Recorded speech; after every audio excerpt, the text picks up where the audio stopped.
Hi friends, I am Tilak, you watching Tech May Be Unique, and today we are going to see how to insert keyboard symbol on your WPS spreadsheet on your computer. And if you are new to this channel, make sure to click on subscribe button below. We just quickly move on to the video. So how to insert a keyboard symbol on your WPS spreadsheet on your computer, just going to show in this video.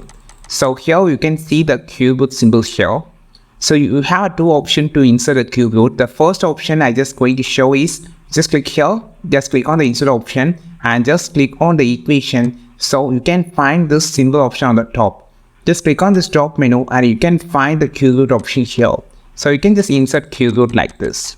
So this is the one of the way that you can just insert keyboard. The second way is just need to press Windows key on your keyboard and hold the Windows key and press dot key, which opens the symbol dialog box. Click on the symbol option first and just want to change this category to the math symbol, this option.